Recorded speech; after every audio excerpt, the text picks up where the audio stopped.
बोलो गीता माता की जय। ओम श्री परमात्मने नमः।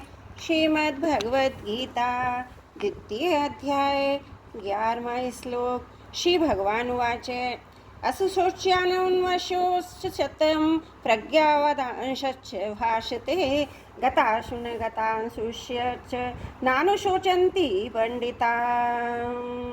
मनुष्य को शोक तब होता है जब वह संसार के प्राणी पदार्थों में दो विभाग कर देता है, मेरे हैं और ये मेरे नहीं हैं, ये मेरे निजी कुटुंबी हैं और ये मेरे निजी कुटुंबी नहीं हैं, ये हमारे वर्ण के हैं, ये हमारे वर्ण के नहीं हैं, ये हमारे आश्रम के हैं, ये हमारे आश्रम के नहीं हैं, ये हमारे पक्ष के हैं, ये हमारे पक्ष के नहीं हैं। जो हमारे होते हैं उनमें ममता कामना प्रियता आसक्ति हो जाती है। इन ममता कामना आदि से ही शोक चिंता भय उद्वेग हलचल संताप आदि दोष पैदा होते हैं।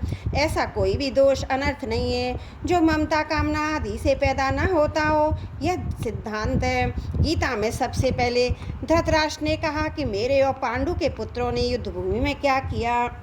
यद्यपि पांडव धृतराष्ट्र को अपने पिता से भी अधिक आदर दृष्टि से देखते थे, तथापि धृतराष्ट्र के मन में अपने पुत्रों के प्रति ममता थी। अतः उनका अपने पुत्रों में और पांडवों में भेदभाव पूर्वक पक्षपात था। मेरे हैं ये मेरे नहीं हैं। जो ममता धृतराष्ट्र में थी वही ममता अर्जुन में भी पैदा हुई, परंतु अर्जुन की यह ममता धृतराष्ट्र की ममता के समान नहीं थी।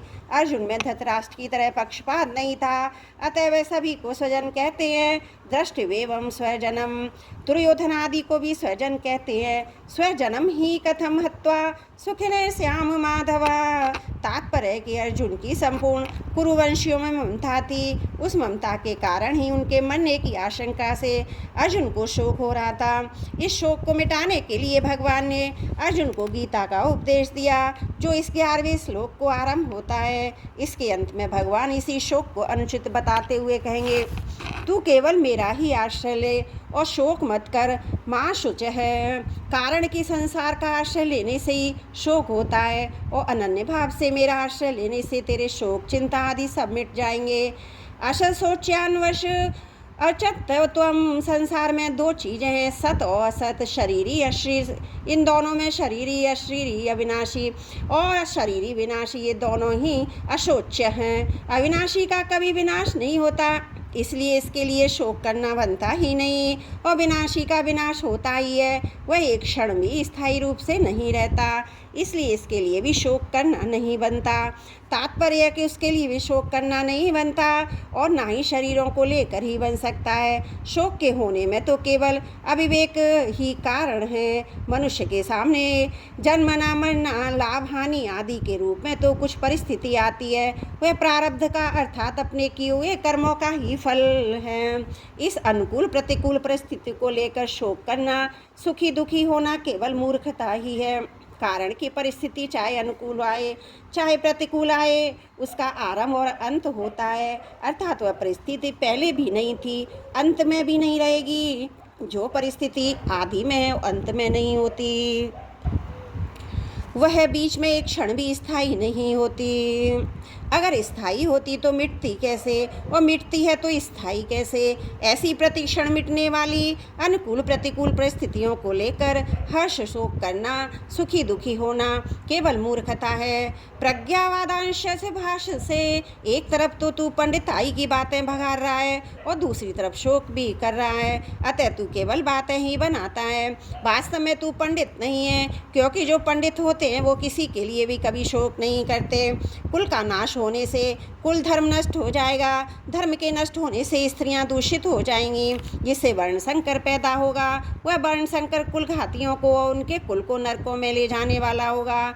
पिंड और पानी ना मिलने से उनके पितरों का भी पतन हो जाएगा। ऐसी तेरी पंडिताई की बातों से भी यही सिद्ध होता है कि शरीर नाशवान है और शरीर अविनाशी है। अगर शरीर ही स्वयं अविनाशी ना होता तो कुलघाती और कुल के नरकों में जाने का भय नहीं होता, पितरों का पतन होने की चिंता नहीं होती। अगर तुझे कुल की और पितरों की चिंता होती है, उनका पतन होने का भय होता है, तो इससे सिद्ध होता है कि शरीर नाशवान है, उसमें रहने वाला शरीर ही नित्य है। अतः शरीरों के नाश को लेकर तेरा शोक करना अनुचित है।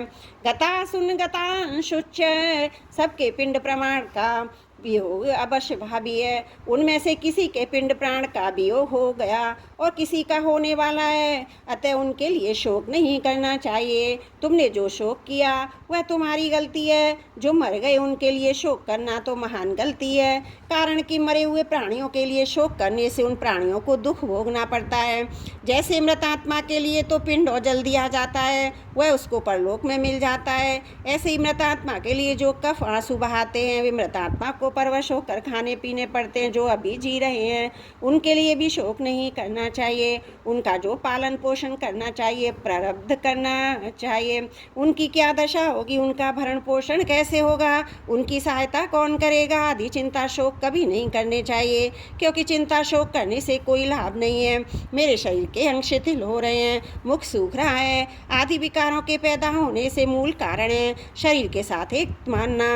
कारण कि शरीर के साथ एकता मानने से ही शरीर का पालन पोषण करने वालों के साथ अपनापन हो जाता है, और उस अपनेपन के कारण ही कुटुंबियों के मरने की आशंका से अर्जुन के मन में चिंता शोक हो रहे हैं, तथा चिंता शोक से ही अर्जुन के शरीर भी उपर्युक्त विकार प्रकट हो रहे हैं। इसमें भगवान ने गतासून और अगतासून के शोक को ही हेतु बताया। जिनके प्राण चले गए वे गतासून हैं, जिनके प्राण चले गए हैं वे अगतासून हैं। पिंड और जल ना मिलने से पितरों का पतन हो जाता है, ये अर्जुन की गतासून की चिंता है। जिनके लिए हम राज्य भोग सुख चाहते हैं वे ही प्राणों की धन की आशा छोड़कर युद्ध में खड़े हैं, ये अर्जुन की अगतासून की चिंता है। ये दोनों चिंताएं शरीर को लेकर ही हो रही हैं, तो ये दोनों चिंताएं धातु रूप में एक ही हैं। कारण है गतासून और अगतासून दोनों ही नाशवान है। गतासून और अगतासून इन दोनों के लिए कर्तव्य करना चिंता की बात नहीं। गतासून के लिए पिंड पानी देना, श्राद्ध अर्पण करना ये कर्तव्य है। अगतासून के लिए व्यवस्था कर देना, निर्वाह का प्रबंध कर देना ये कर्तव्य है। कर्तव्य चिंता का विषय नहीं होता, प्रत्युत विचार का विषय होता है। विचार से कर्तव्य का बोध होता है, चिंता से विचार नष्ट हो जाता है। नानु शोचंती पंडिता है, सत असत विवेकवती बुद्धि का नाम पंडा। ये पंडा जिनकी विकसित हो गई उनने सत असत को स्पष्टता विवेक हो गया। वे पंडित ही ऐसे पंडितों में सत असत को लेकर शोक नहीं होता, क्योंकि सत को असत मानने से भी शोक नहीं होता, असत को असत मानने से भी शोक नहीं होता। स्वयं सत स्वरूप है, बदलने वाला शरीर असत स्वरूप है। असत को सत मान लेने से ही शोक होता है, अर्थात ये शरीर आदि ऐसे ही बने मरे नहीं, इस बात को लेकर ही शोक होता है। सत को लेकर कभी चिंता शोक नहीं होते। एक विभाग शरीर का है, एक विभाग अशरीरी का है, दोनों से सर्वदा संबंध रहित है। दोनों का स्वभाव अलग अलग है। एक जड़ है, एक चेतन है, एक नाशवान है, एक अविनाशी, एक विकारी, एक निर्विकार है। एक में प्रतिक्षण परिवर्तन होता है, एक अनंत काल तक ज्यों का त्यों ही रहता है। शरीर और शरीरी दोनों ही अशोच्य हैं। शरीर का निरंतर विनाश होता है, अतः उसके लिए कोई शोक करना नहीं बनता। शरीर का विनाश कभी नहीं होता और इसलिए शोक करना नहीं बनता। शोक केवल मूर्खता का होता है। शरीर की निरंतर सहज निवृत्ति है और शरीर ही निरंतर सबको प्राप्त है। शरीर और शरीरी के इस विभाग को जानने वाले विवेकी मनुष्य मृत तथा जीवित किसी भी प्राणी के लिए कभी शोक नहीं करते। उनकी दृष्टि में बदलने वाला शरीर का विभाग ही अलग है और ना बदलने वाले शरीरी अर्थात स्वरूप की सत्ता का विभाग ही अलग है। गीता का उपदेश शरीर और शरीरी के भेद से आरंभ होता है। दूसरे दार्शनिक ग्रंथ जो आत्मा अनात्मा का इंदता से वर्णन करते हैं, पर गीता इदत्ता से आत्मा अनात्मा का वर्णन ना करने सबके अनुभव अनुसार देहदेही शरीर शरीरी का वर्णन करती है। ये गीता की विलक्षणता है। साधक अपना कल्याण चाहता है तो उसके लिए सबसे पहले ये जानना आवश्यक है कि मैं कौन हूँ। अर्जुन ने भी अपने कल्याण का उपाय पूछा। यक्षय स्यानि निश्चितम ब्रूहि तन्मे। देहोदेही का भेद स्वीकार करने से ही कल्याण हो सकता है। जब तक मैं देह हूँ ये भाव रहेगा तब तक कितना भी उपदेश सुनते रहे, सुनाते रहें, साधन भी करते रहे, कल्याण नहीं होगा। जो वस्तु अपनी ना हो उसको अपना मान लेना, जो वस्तु वास्तव में अपनी हो उसको मानना ना मानना बहुत बड़ी भूल है। अपनी वस्तु वही हो सकती है जो सदा हमारे साथ रहे, हम सदा उसके साथ रहें। शरीर एक क्षण भी हमारे साथ नहीं रहता, परमात्मा निरंतर हमारे साथ रहते हैं। कारण कि शरीर की सजातीयता संसार के साथ है और हमारी अर्थात शरीरी की सजातीयता परमात्मा के साथ है। इसलिए शरीर को अपना मानना और परमात्मा को अपना ना मानना सबसे बड़ी भूल है। इस भूल को मिटाने के लिए भगवान गीता में सबसे पहले शरीर शरीरी के भेद का वर्णन करते हैं। साधक को उद्बोधन करते हैं कि जिसकी मृत्यु होती है तुम नहीं हो, तुम शरीर हो, तुम ज्ञाता जानने वाले हो। शरीर ज्ञेय है, जानने में आने वाला है। गीता 13वें अध्याय का पहला श्लोक। तुम सर्वज्ञ हो, नित्य है, सर्वगत है, येन सर्वमिदं ततं। शरीर एक देशी है, तुम चिन्मय लोक के निवासी हो। शरीर जड़ संसार का निवासी है, तुम मुझ परमात्मा के अंश हो। ममेवांशो जीवलोके। शरीर प्रकृति का अंश है। मने षष्ठानि इंद्राणि प्रकृति स्थानी। तुम निरंतर अमरता रहते हो। शरीर निरंतर मृत्यु में रहता है। शरीर की क्षति से तुम्हारी किंचन मात्र भी क्षति नहीं होती। अतः शरीर को लेकर तुम्हें शोक, चिंता, भय आदि नहीं होने चाहिए।